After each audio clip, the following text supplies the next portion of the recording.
Hello everyone, welcome back to the channel. और जैसा कि इस चैनल पे हम लोगों ने एक सीरीज स्टार्ट की थी जिसमें हम लोग नीट 2025 के हर एक क्वेश्चन को साथ में सॉल्व कर रहे थे। तो उसी सीरीज में अभी हम लोग बायोलॉजी के क्वेश्चन सॉल्व कर रहे हैं और आगे चल के केमिस्ट्री और फिजिक्स के भी करेंगे। और अगर हम लोग ये इस क्वेश्चन की बात करें तो अपना ये क्वेश्चन फ्रॉम द बायोलॉजी और चैप्टर फ्रॉग वाला पार्ट है। और फ्रॉग फ्रॉग और कॉकरोच से दोनों अगर पार्ट को मिला लें टॉपिक को, तो ये अपना शायद फोर्थ या फिफ्थ क्वेश्चन है उस उन दोनों टॉपिक से। तो पता नहीं 2025 में एग्जामिनर को क्या हो गया था कि सिर्फ इन्हीं दो टॉपिक्स के लगता है क्वेश्चन देना। कि ये कि दोनों टॉपिक से कम 5 क्वेश्चन उन्होंने दिए हैं इस बार नीट 2025 में, जिस पे बच्चे इतना ध्यान भी नहीं देते हैं, टीचर्स इतना ध्यान नहीं देते हैं। और मॉक टेस्ट में भी कभी कभी एक या दो क्वेश्चन आ जाते हैं इन दोनों टॉपिक को मिला के। और नीट 2025 में दोनों टॉपिक से कम 5 क्वेश्चन आए। पर क्या कर सकते हैं।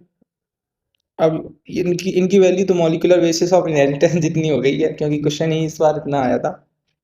अगर क्वेश्चन को देखें तो क्या है, what is the name of the blood vessel that carries deoxygenated blood from the body to the heart in the frog. तो ये बहुत सिंपल क्वेश्चन था। ये तो अगर आपने ह्यूमन फिजियोलॉजी या फ्रॉग एक बार भी पढ़ा होगा, जो आपका वेना कावा होता है आपका कैरी करता है deoxygenated blood to the heart.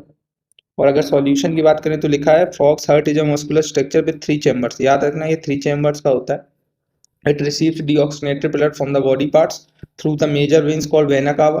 Vena cava carries deoxygenated blood.